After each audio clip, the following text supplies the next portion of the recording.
Привет! В прямом эфире радио «Крым Реалии». У микрофона Роман Спиридонов. 20 августа Южный окружной военный суд России приговорил к 18 годам колонии строгого режима Игоря Корчинского, 35-летнего уроженца Мелитополя, за якобы подготовку покушения на российского главу Крыма Сергея Аксенова. По версии российских силовиков, Корчинский был завербован СБУ, прошел курс обучения разведывательно-подрывной деятельности, приехал в Крым и собирался взорвать машину Аксенова. Подтвердить достоверность таких обвинений в условиях полномасштабного вторжения России в Украину и аннексии полуострова невозможно. По данным крымской правозащитной группы, российские силовики часто используют обвинения в шпионаже, диверсиях и терроризме в политических делах, поэтому эти дела имеют Почему именно эти дела имеют признаки фальсификации, и даст ли ратификация Украины Римского статута больше возможностей прокуратуре Автономной Республики Крым для привлечения к ответственности за незаконное преследование граждан Украины? Вот об этом поговорим в ближайшие 20 минут. Тема дня. Одно из самых известных таких дел – диверсия на газопроводе в Перевальном Симферопольского района. В сентябре 2021 года российские силовики в организации взрыва обвинили первого заместителя председателя Меджлиса крымско-татарского народа Наримана Джиляла. В сентябре 2022 года подконтрольный России Верховный суд Крыма приговорил Джиляла к 17 годам лишения свободы в колонии строгого режима. Других фигурантов так называемого дела о диверсии на газопроводе Асана и Азиза Ахтемовых приговорили к 15 и 13 годам заключения. Ахтемовы остаются в российской тюрьме, а Наримана Джиляла удалось освободить в результате обмена в июле этого года. В хранении взрывчатых веществ российские силовики обвиняли и гражданскую журналистку Ирину Данилович, которую в итоге подконтрольный России суд Феодосии в декабре 2022 года приговорил к 7 годам лишения свободы. Срок Ирина отбывает в колонии Зеленокумска Ставропольского края в России. Свою вину она не признала, а правозащитники назвали ее дело полностью сфальсифицированным. В шпионаже в пользу украинских спецслужб российские силовики пытались обвинить и фрилансера «Радио Свободы» Владислава Есипенко. Он был задержан в Крыму 3 года назад.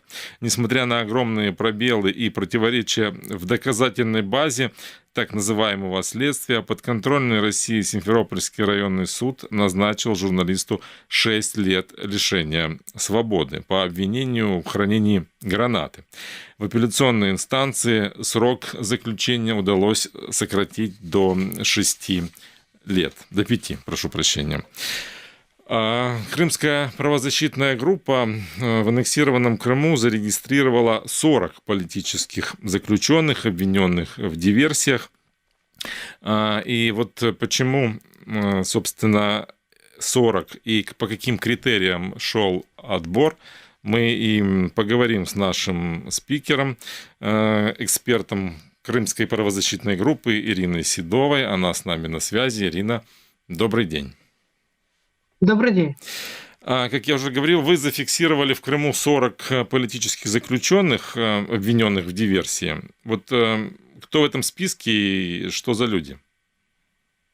В этом списке не только тех, кого обвиняют в диверсии, там также люди, которых обвиняют в шпионаже, незаконном хранении веществ. И вот после полномасштабного вторжения начали еще приписывать туда статью терроризм, в том числе там межгосударственный терроризм, есть такое понятие в Российском уголовном кодексе. Мы объединяем этих людей в одну группу политзаключенных, потому что все эти обвинения сфабрикованы как раз с целью информвойны, потому что россияне таким образом пытаются показать жителям оккупированного Крыма и всей России, что они борются с терроризмом, с диверсиями, шпионажем, и постоянно выявляют каких-то там врагов внутри оккупированных территорий. Но на самом деле это просто гражданские люди, которые попали в немилость, скажем так, силовикам и получили вот за свои там какие-то, может быть, иногда это бывает активная гражданская деятельность, иногда это бывают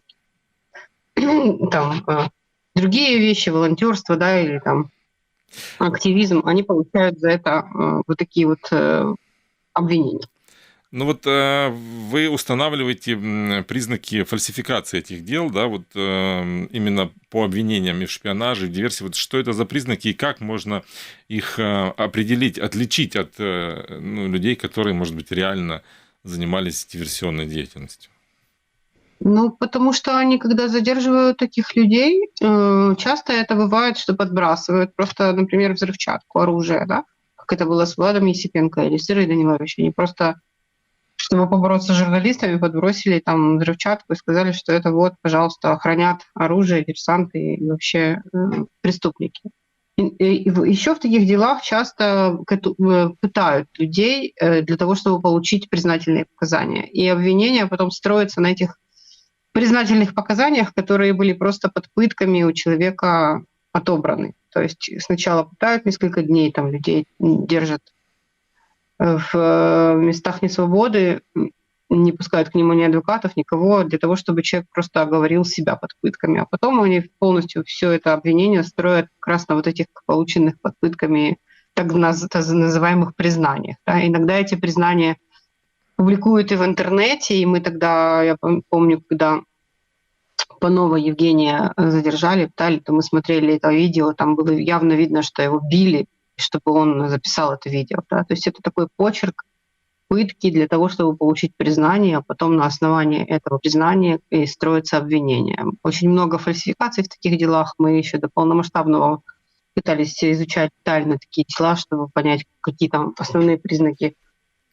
Какие-то свидетели, которые на самом деле не свидетели, понятые, которые просто приезжают вместе с ФСБшниками на место обыска, например, да, ФСБшники привозят с собой взрывчатку, а понятые вместе с ними приехали. Говорят, что они прохожие, хотя на самом деле потом эти фамилии понятых всплывают и в других уголовных делах. То есть у них есть такой набор каких-то своих понятых, которых они с собой возят. И эти понятые делают вид, что все было законно, все было правильно, что эта взрывчатка там, например, действительно была найдена. Иногда просто они фабрикуют видео, публикуют в интернете, что вот мы задержали, вот смотрите, что происходит. И на самом деле на этом видео вообще другой человек. То есть в этой суде, в этой практике используется публичность, да, больше, потому что часто такие дела бывают закрытыми. Вот как удается собирать и узнавать эту информацию? Мы фиксировали эти дела в основном потому, что они попали в прессу. Что специально россияне, когда задерживают этих людей, они потом в прессе делают пресс-релиз, могут специальный выпустить для того, чтобы показать, что вот мы боремся с терроризмом, задерживаем там особо опасных преступников. Поэтому да, эти все дела, которые мы зафиксировали, они очень массово освещаются в российских пропагандистских медиа. Вот эти последние после полномасштабного вторжения, когда они говорили, что там покушение на Аксенова готовилось, да, или там подрыв газопровода, это все очень сильно они публично освещали и использовали в информационной войне, говорили, что, пытались запугать таким образом жителей Крыма, что тут полно украинских страшных диверсантов, которые хотят всех убить, взорвать. Так может у этой информации будет какой-то обратный эффект, видят, что растет борьба. Вот даже по вашим цифрам, да, в 2021 году Крымская правозащитная группа зафиксировала 17 человек, обвиненных в ФСБ в диверсиях и шпионаже, а сейчас уже 40. Вот этот рост, он связан с фальсификацией или наоборот, может быть, действительно появилось больше тех, кто борется с Россией в Крыму? Есть еще не публичные кейсы, о которых мы не пишем, и там действительно есть люди-партизаны, которых иногда задерживают. Это люди, которые действительно там работали, например. Но мы про это не пишем, потому что это совсем другое. Это не гражданские заложники, да, это не жертвы там сфальсифицированных каких-то обвинений. Это другая категория. С этими людьми должны обращаться как с военнопленными. А мы сейчас говорим о тех людях, которые на самом деле гражданские, которых просто обвинили в терроризме или там в диверсии для того, чтобы вот сделать себе статистику и публично. Все. А как вы оцениваете сами, если наблюдали за вот этим эффектом? То есть, чем больше информации о том, что ФСБ больше ловит диверсантов и шпионов, что больше появляется? Запугивание того эффекта, на который рассчитывает ФСБ, или наоборот, осознание, что в Крыму растет борьба? Ну, смотрите, после начала полномасштабного вторжения партизанской борьбы действительно стало больше, партизанских движений стало больше, потому что люди получили надежду на то, что их освободят, что украинская армия вернется в Крым и выгонит оттуда оккупантов. Поэтому и стали появляться такие партизанские движения, как «Желтая стричка», например. За участие в этом движении людей тоже судят сейчас и преследуют всячески. Но это не мешает людям активно вливаться в ряды этого движения, там, продолжать свою деятельность. Просто мы не имеем всей информации о партизанских движениях, потому что это не наша работа. Мы все-таки правозащитники, которые защищают права людей, и мы следим за нарушениями прав человека. А боевые действия — это немножко другое. Благодарю вас. Благодарю за то, что подключились к нашему эфиру. Ирина Седова, эксперт Крымской правозащитной группы, была с нами на связи. Продолжим через несколько секунд.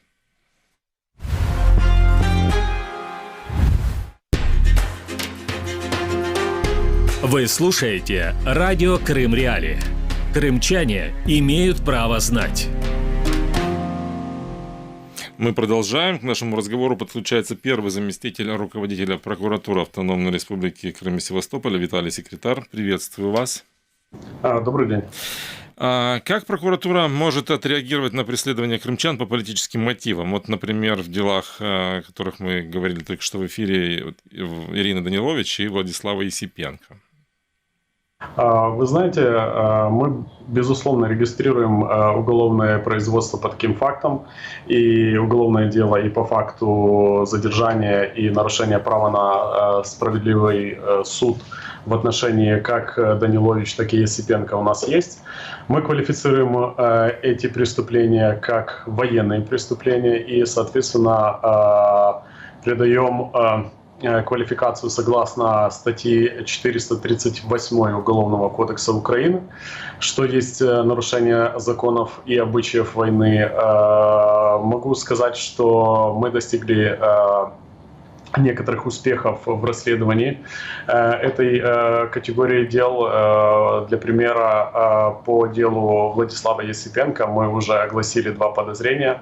Одно подозрение оперуполномоченному ФСБ Российской Федерации, а второе следователю, который непосредственно осуществляет его преследование. Но я хотел бы сказать, что наше уголовное законодательство, оно имеет только одну статью, и оно касается именно военных преступлений. У нас отсутствует ситуация такая, как преступление против человечности. Я вижу уже инициативы как со стороны народных депутатов, так и президента Украины о внесении соответствующих статей. Я думаю, что в случае совершения аналогичных преступлений к другим лицам квалификация уже будет иная. Но при этом я хотел обратить ваше внимание тоже, что мы стараемся работать не только в рамках национального законодательства, но и взаимодействовать с офисом прокурора Международного уголовного суда. Вот если можно, давайте об этом чуть-чуть поподробнее поговорим. Украина ратифицировала Римский статут. Это теперь значит, что страна присоединяется к работе Международного уголовного суда, признает его юрисдикцию. А этот суд имеет полномочия расследовать как раз те дела, о которых вы говорили. Это привлекать к ответственности за международные преступления, такие как геноцид, преступления против человечности, военные преступления. Вот может ли ратификация Римского статута дать вам больше возможностей для работы? Вы знаете, тут не столько ратификация Римского статута, как в законопроекте, который был подписан недавно президентом. Там предусмотрено, что вступает этот закон в силу только после того, как будет принят и вступит в силу закон о внесении изменений в Уголовный и Уголовный процессуальный кодекс Украины. И как раз уже в этом проекте закона, который еще должен быть принят Верховным Советом Украины, в нем уже предусмотрены вопросы привлечения людей к ответственности за преступления против человечности. Такой категории уголовных преступлений, как я уже говорил, у нас не было раньше в Уголовном кодексе, но мы мы работали с этой категорией. Все факты, которые могут так или иначе свидетельствовать о том, что есть наличие этих преступлений, мы квалифицировали хотя бы по общеуголовных статьях. И в связи с тем, что у Украины не было в Уголовном кодексе таких статей, мы обращались по принципу комплементарности к Международному уголовному суду и обращали внимание прокурора Международного уголовного суда, что есть факты для примера преследования той или иной группы лиц, как за расовой принадлежностью, так и по другим признакам. И, соответственно, ходатайствовали перед прокурором, чтобы он начал расследование. Еще тогда ситуация в отношении Украины, которая уже с 2022 года началось полноценное расследование. О каких делах может идти речь? И это связано с преследованием, вот расовые преследования, да, которых вы упомянули. Это какие примеры, может быть, вы можете привести? Ну, может быть, дела какие-то будут переквалифицироваться сейчас? Ну, вы знаете, нет у нас возможности отмотать все назад, и нет возможности к преступлениям, которые были совершены до принятия этого закона, применять именно этот закон. Поэтому есть разные категории преступлений. Мне кажется, можно говорить в данной ситуации о фактах привлечения наших крымских мусульман за участие, якобы участие в религиозных организациях, разных религиозных организациях. Мы можем говорить сейчас массово после 2022 года начались задержания и привлечение как к административной, так и к уголовной ответственности наших лиц за так называемую дискредитацию вооруженных сил Российской Федерации в Крыму. Есть факты большого количества обысков, которые проводятся у разных категорий лиц. Сейчас есть источником, да, и свидетелем тех фактов, как правозащитников лишают той или иной лицензии и возможности работать и защищать, оказывать право на защиту людям, которые там привлекаются к ответственности. То есть спектр может быть очень широким, и в каждом случае надо будет смотреть, как государство-оккупант применяет свою политику в той или иной сфере, и уже из-за этого выходить и квалифицировать эти действия. А упрощает ли это теперь механизм расследования? То есть как это будет происходить? Вот институционно, скажем так. Это, конечно, упростит наши действия. Во-первых, мы должны говорить, что общие уголовные преступления имеют сроки давности привлечения к ответственности.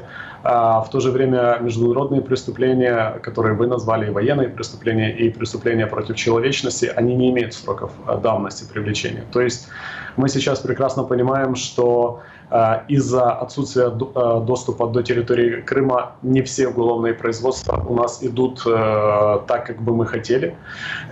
И некоторые доказательства мы сможем получить только после деоккупации Крыма. А это поможет нам в дальнейшем привлечь этих лиц, виновных в совершении этих преступлений, к уголовной ответственности. И учитывая то, что в данной ситуации не будет сроков давности привлечения, мы сможем это сделать, несмотря на период, который прошел с момента его совершения. По институционной составляющей сейчас в проекте закона предусмотрено то, что Служба безопасности Украины будет расследовать такую категорию преступлений, но скажу вам из опыта, который есть у нас с начала оккупации Крыма, и опыт, который сейчас есть у органов правоохранительных с момента широкомасштабного вторжения в Украину, прокуроры имеют право изменить последственность и передать их в другие правоохранительные органы, такие, например, как Национальная полиция. То есть прокурор уже может в связи с загруженностью, так скажем, диверсифицировать категорию преступлений, которые он может передать с одного правоохранительного органа в другой, для того, чтобы оно было эффективным. Благодарю вас, благодарю за то, что были с нами на связи. Виталий Секретарь, заместитель руководителя прокуратуры АРК и Севастополя, был с нами в эфире. Больше информации о Крыме вы можете узнать на нашем сайте и на нашем YouTube-канале. В студии работал Роман Спиридонов. Крымчане имеют право знать.